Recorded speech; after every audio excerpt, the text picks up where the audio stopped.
யாழ் ஆழ்வார் கோவிலுக்கு இலக்கு வைத்த பிக்கு. ஹரணி விலகாவிடின் மக்கள் போராட்டம் வெடிக்கும் மொட்டு கட்சி பகிரங்க எச்சரிக்கை. இலங்கை வரும் சீன வெளியுறவு அமைச்சர். நன்கொடையாளர் மாநாட்டை உடன் நடத்துங்கள் சஜித் மீண்டும் வலியுறுத்து.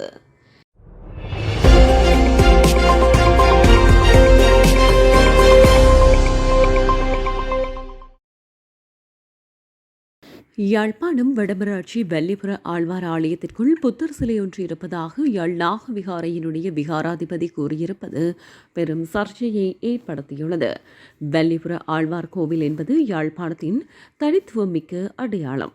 கடந்த வாரம் குறித்த விகாராதிபதி யாழ்ப்பாணம் தையிட்டி விகாரை அமைந்துள்ள பொதுமக்களின் காணிகள் மீண்டும் அவர்களிடமே ஒப்படைக்கப்பட வேண்டும் என வலியுறுத்தியிருந்தனர்.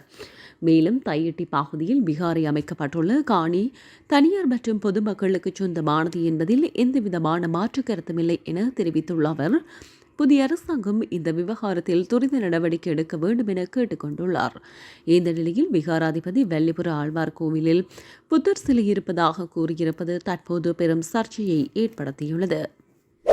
கல்வி அமைச்சராகவும் பிரதமராகவும் பதவி வகித்து வரும் பிரதமர் ஹரணி அமரசூரிய உடனடியாக கல்வி அமைச்சர் பதவியில் இருந்து விலகாவிடின் நாடளாவிய ரீதியில் மக்கள் போராட்டம் வெடிக்கும் என ஸ்ரீலங்கா பொதுஜன பெரமுன கட்சியின் பொதுச் செயலாளர் சாங்கர காரியவசம் எச்சரிக்கை விடுத்துள்ளார். இது தொடர்பில் அவர் மேலும் தெரிவிக்கையில், ஒரே நபர் பிரதமர் பதவியையும் கல்வி அமைச்சர் பதவியையும் ஒரே நேரத்தில் வகிப்பது அரசியல் நெறிமுறைகளுக்கும் நிர்வாக ஒழுக்கத்துக்கும் முரணானது. குறிப்பாக கல்வித்துறை தற்போது பல்வேறு சவால்களை எதிர்கொண்டு வரும் நிலையில் அதற்கான முழு கவனமும் பொறுப்பும் அவசியமாகும். கல்வித்துறையில் தீர்க்கப்படாத பிரச்சினைகள், ஆசிரியர் நியமனங்கள், பல்கலைக்கழக நிர்வாக விவகாரங்கள் மற்றும் மாணவர்களை பாதிக்கும் கொள்கை முடிவுகள் தொடர்பில் அரசின் செயற்பாடுகள் மக்களிடையே பெரும் அதிருப்தியை உருவாக்கி வருகிறது. இந்த நிலை தொடருமானால் மக்கள் தங்களது அதிருப்தியை வீதியில் வெளிப்படுத்த வேண்டிய சூழ்நிலை உருவாகும். அரசு மக்களின் குரலை கேட்காவிட்டால் மக்கள் தங்கள் உரிமைகளை பெற போராட்டத்தை தவிர வேறு வழியில்லாமல் போவார்கள். அதற்கான முழு பொறுப்பும் அரசின் மீதே இருக்கும். கல்வி அமைச்சர் பொறுப்பை முழுமையாக கவனிக்கக்கூடிய தனி அமைச்சரை நியமிப்பதே தற்போதைய சூழ்நிலைக்கு ஏற்ற தேர்வாக இருக்கும் என குறிப்பிட்டுள்ளார். சீன வெளியுறவு அமைச்சர் வாங் ஜி இலங்கைக்கு 2 நாட்கள் அதிகாரப்பூர்வ பயணத்தை மேற்கொள்ளவுள்ளார். எதிர்வரும் 13 மற்றும் 14 தேதிகளில் அவர் இலங்கையில் தங்கியிருப்பார். இலங்கை வரும் சீன வெளியுறவு அமைச்சர் வாங் ஜி முக்கிய கொள்கை அறிவிப்புகளை வெளியிடுவார் என்றும் முக்கிய பொருளாதார முயற்சிகள் குறித்து அறிவிப்பார் என்றும் எதிர்பார்க்கப்படுகிறது. சீன முதலீடுகள், புதிய பொருளாதார ஒத்துழைப்பு திட்டங்கள் மற்றும் முன்மொழியப்பட்ட இலங்கை சீன சுதந்திர வர்த்தக உடன்பாட்டின் முன்னேற்றம் ஆகியன குறித்து அவர் முக்கிய அறிவிப்புகளை வெளியிடுவார் என தெரிவிக்கப்பட்டுள்ளது. ஹம்பாத்தோட்டை எண்ணெய் சுத்திகரிப்பு நிலையம் மற்றும் ஏனைய மூலோபாய உட்கட்டமைப்பு மற்றும் முதலீட்டு முயற்சிகள் போன்ற பெரிய அளவிலான அபிவிருத்தி திட்டங்கள் குறித்து அறிவிப்புகளும் எதிர்பார்க்கப்படுகிறது. இந்த பயணத்தின் போது ஜனாதிபதி அனுரகுமார் திசாநாயக்க, பிரதமர் ஹரணி அமரசூரிய மற்றும் மூத்த அரசு தலைவர்கள், ஜேவிபியின் பொதுச் செயலாளர்கள் டெல்வின் சில்வா ஆகியோருடன் சீன வெளியுறவு அமைச்சர் இருதரப்பு கலந்துரையாடல்களை நடத்தினர்.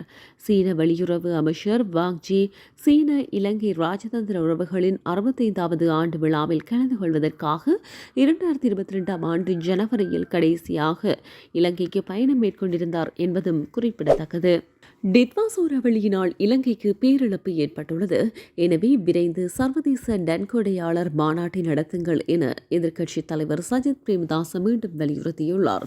நாடாளுமன்றத்தில் நேற்றைய தினம் உரையாற்றும் போதே மேற்கண்டவாறு வலியுறுத்தினார். இது தொடர்பில் அவர் மேலும் உரையாற்றுகையில், டிட்வா சூறாவளியினால் நாட்டுக்கு ஏற்பட்ட இழப்பு பெரும் இழப்பாகும். மிகப்பெரிய நிதி இழப்புகளை இது ஏற்படுத்தியுள்ளது. அரசு தரப்பில் இருக்கும் பலர் என்ன விடயங்களை சொன்னாலும் இந்த இழப்பை எதிர்கொண்டு அதை தாண்டி வேகமாக முன்னேறுவதற்கு சர்வதேச நன்கொடையாளர் மாநாட்டை கூட்ட வேண்டிய தேவைப்பாடு எமக்கு காணப்படுகிறது. இது குறித்து பேசும்போது அரசு இதில் அலட்சியமாக இருப்பது போலவே தெரிகிறது. உலக வங்கி நடத்திய மதிப்பீட்டின் பிரகாரம் உட்கட்டமைப்பு வசதிகளில் மாத்திரம் 4.1 பில்லியன் அமெரிக்க டாலர் இழப்பு ஏற்பட்டுள்ளது. எனினும் நமது நாடு இதுவரை பெற்றுள்ள நன்கொடை தொகை 1 பில்லியன் அமெரிக்க டாலர்களையே நெருங்கியுள்ளது. வாழ்வாதாரங்கள் சீரழிந்து போய் பல தொழில்களை அழிந்து போயுள்ளன. ஜனாதிபதி வழங்கிய வாக்குறுதிகளை முழுமையாக நிறைவேற்றுமாறு நாம் அரசிடம் கேட்டுக்கொள்கின்றோம். கூறிய விடயங்களை அவ்வாறே நடைமுறைப்படுத்துங்கள். டிட்வா சூறாவளியினால் இலங்கைக்கு பேரிழப்பு ஏற்பட்டுள்ளது. எனவே விரைந்து சர்வதேச நன்கொடையாளர் மாநாட்டை நடத்துங்கள் என சஜித் பிரேமதாச மீண்டும் வலியுறுத்தியுள்ளார். அவ்வாறே சர்வதேச நன்கொடையாளர் மாநாட்டை கூட்டுங்கள். தாமதமின்றி உலகின் கவனத்தை நாட்டின் பக்கம் திருப்பிக் கொள்ளுங்கள். சர்வதேச நாணய நிதியத்துடன் பேச்சு நடத்தி சர்வதேச நாணய நிதியத்தின் நிபந்தனைகளை மாற்றியமைப்பதற்கு நடவடிக்கை எடுங்கள் என்றும் குறிப்பிட்டுள்ளார். பிரித்தானியாவில் உள்ள இலங்கையைச் சேர்ந்த 2 பெண்களுக்கு இலங்கையில் உள்ள ஒருவர் அச்சுறுத்தல் விடுத்ததாக குற்றம் சாட்டப்பட்டுள்ளது. இது தொடர்பில் லண்டனில் வசிக்கும் ஷானிகா மற்றும் நாந்தினியை பிரித்தானியா போலீசாரிடம் முறைப்பாடு செய்துள்ளனர். இலங்கை ஒளிபரப்பாளர் ஒருவர் தங்களிடமிருந்து 1 மில்லியன் ரூபாய் மோசடி செய்ததாகவும் பணத்தை மீள கேட்டபோது கொலை மிரட்டல் விடுத்ததாகவும் பாதிக்கப்பட்டவர்கள் முறைப்பாட்டில் தெரிவித்துள்ளனர். கடந்த ஆண்டு டிசம்பர் 25ஆம் தேதி கிறிஸ்துமஸ் தினத்தன்று இந்த முறைப்பாடு தாக்கல் செய்யப்பட்டதாகவும் தெரிவிக்கப்பட்டுள்ளது. இசைக்கலைஞர் ரோமேஸ் சுகதபாலா நடத்தும் வெள்ள நிவாரண திட்டத்திற்காக குற்றம் சாட்டப்பட்டவர் தங்களிடமிருந்து 30,000 ரூபாய் மோசடி செய்ததாகவும் முறைப்பாடு பதிவு செய்யப்பட்டுள்ளது. இந்த சம்பவம் குறித்து பிரித்தானிய போலீசார் இலங்கை போலீசாருக்கு அறிவித்துள்ளதுடன் விசாரணைகள் முன்னெடுக்கப்பட்டு வருவதாக தெரிவிக்கப்பட்டுள்ளது. பென்னபுக பகுதியில் சட்டவிரோத மதுபான மருந்தி உயிரிழந்தவர்களின் எண்ணிக்கை 7ஆக அதிகரித்துள்ளது. மேலும் 8 பேர் நீர்கொழும்பு வைத்தியசாலையில் சிகிச்சை பெற்று வருகின்றனர். இந்த சம்பவம் தொடர்பில் ஆண் மற்றும் 2 பெண்கள் கைது செய்யப்பட்டுள்ளனர். ஆண் சந்தேக நபர் மேலதிக விசாரணைகளுக்காக தடுப்பு காவலில் வைக்கப்பட்டுள்ளார். 2 பெண்களும் மாரவில நீதவான் நீதிமன்றத்தில் முன்னிலைப்படுத்தப்பட்டு எதிர்வரும் 19ஆம் தேதி வரை விளக்கமறியலில் வைக்கப்படவுள்ளமை குறிப்பிடத்தக்கது. இங்கிலாந்தின் வேல்ஸ் பகுதியைச் சேர்ந்த 33 வயதான மைல்ஸ் கிரேஸ் என்பவர் தற்கொலைக்கு உதவும் ரசாயனங்களை ஆன்லைன் வழியாக விற்ற குற்றத்திற்காக 14 ஆண்டுகள் சிறை தண்டனை பெற்றுள்ளார். 2024ஆம் ஆண்டு ஆகஸ்ட் மற்றும் செப்டம்பர் மாதங்களுக்கு இடைப்பட்ட காலத்தில் தற்கொலை தொடர்பான இணையதள பக்கத்தில் சந்தித்த 4 பேருக்கு தலா 100 பவுண்டுகள் கட்டணத்தில் இவர் ஆபத்தான ரசாயன பொதிகளை அனுப்பியுள்ளார். இதில் 29 வயதான சுப்ரீத் சிங் உள்ளிட்ட 2 அந்த ரசாயனத்தை பயன்படுத்தி உயிரிழந்துள்ளனர். 2025 ஜனவரியில் இவரது வீட்டில் நடத்தப்பட்ட சோதனையில் உயிரிழப்பை ஏற்படுத்தும் கூடுதல் ரசாயனங்கள் மற்றும் அவற்றை பேக் செய்யப்பட்டு பயன்படுத்தப்படும் பைகளை போலீசார் கைப்பற்றியுள்ளனர். தனிப்பட்ட லாபத்திற்காக மன உளைச்சலில் இருக்கும் பாதிக்கப்படக்கூடிய நபர்கள் குறிவைத்து கிரேஸ் இந்த செயலில் ஈடுபட்டுள்ளதாக நீதிமன்றத்தில் தெரிவிக்கப்பட்டுள்ளது.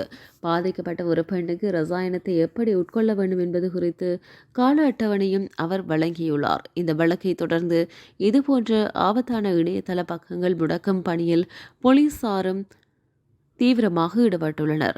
பிரித்தானிய சட்ட வரலாற்றில் இணையதளம் வழியாக தற்கொலைக்கு தூண்டியதற்காக வழங்கப்பட்ட மிக முக்கியமான தீர்ப்பாக இது பார்க்கப்படுகிறது. யாழ் ஆழ்வார் கோவிலுக்கு இலக்கு வைத்த பிக்கு. ஹரிணி விலகாவிடின் மக்கள் போராட்டம் வெடிக்கும். மொட்டு கட்சி பகிரங்க எச்சரிக்கை. இலங்கை வரும் சீன வெளியுறவு அமைச்சர். நன்கொடையாளர் மாநாட்டை உடன் நடத்துங்கள். சஜித் மீண்டும் வலியுறுத்து.